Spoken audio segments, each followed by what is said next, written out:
지금과 달리 저도 20대 때는 책을 많이 읽지 않았습니다. 이 세상에 책만큼 싼 가격에 지식과 지혜를 얻을 수 있는 수단은 없다는 사실을 몰랐기 때문이죠. 그때는 책을 읽더라도 주로 역사, 인문, 소설 등과 같은 교양서적을 읽었습니다. 하지만 지금 20대로 다시 돌아간다면 교양서적보다는 경제나 투자, 자기계발과 같은 실용서적을 읽겠습니다. 교양서적은 읽어야 할 때가 따로 없지만 실용서적은 언제 읽느냐가 중요하기 때문이에요. 교양서적은 아무 때나 읽어도 상관없습니다. 40대가 되어 좋은 소설을 읽으면서 내가 이 책을 너무 늦게 알았어. 조금 더 일찍 읽었어야 했는데 라고 후회할 일은 없죠. 하지만 경제나 투자 관련 서적은 한 살이라도 젊을 때 읽는 게 좋습니다. 그래야 투자의 필요성을 일찌감치 깨닫고 하루라도 빨리 투자를 시작할 수 있기 때문이에요. 투자를 일찍 시작해야 하는 이유는 복리 효과 때문입니다. 복리는 세계 8대 불가사의이며 인류가 만든 최고의 발명품이다.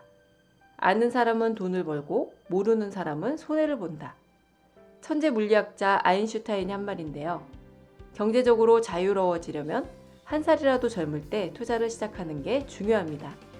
복리 혜택을 누리는 데 있어 원금의 크기와 수익률 못지않게 투자 기간이 중요하기 때문이에요.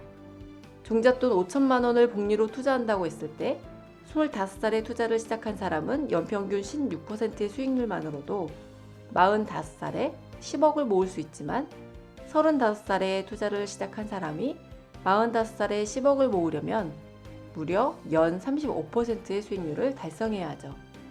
짐작하시겠지만 투자자들 가운데 10년 연속 30%가 넘는 수익률을 달성할 수 있는 사람은 거의 없습니다.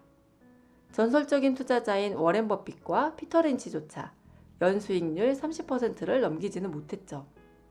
돈은 사람을 행복하게 만들 수 있을까요?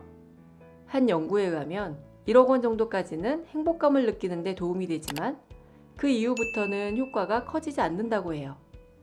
돈이 어느 정도까지는 행복에 영향을 미치지만 돈과 행복의 크기가 비례하지는 않는 것이죠.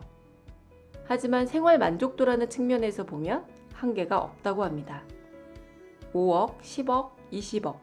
돈의 크기가 커지면 커질수록 생활 만족도도 그만큼 커지는 것이죠.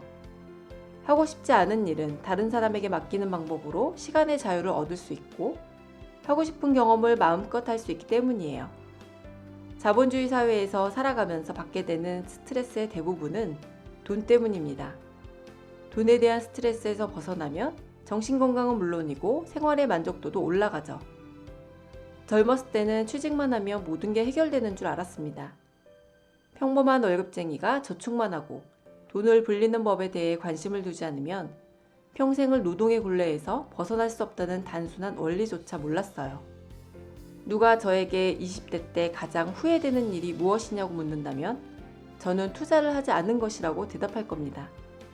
30대 중반이 아니라 20대 중반에 투자를 시작했다면 어쩌면 지금쯤 이미 경제적 자유를 이뤘을 수도 있기 때문이에요. 얼마 전 남편이 동창 모임을 갔다 왔습니다. 남편은 그들 중 적어도 한두 명 정도는 주식 투자를 새로 시작했으리라 기대하고 동학 개미 운동에 동참한 사람이 있는지 물었습니다. 그런데 의외의 결과가 나왔습니다. 8명이나 되는 동창 중 단 한 명도 주식 투자를 시작하지 않은 것이죠. 이유를 물어보니 다들 같은 대답을 했습니다. 돈을 잃을까 봐였죠. 근거가 없는 걱정은 아닙니다.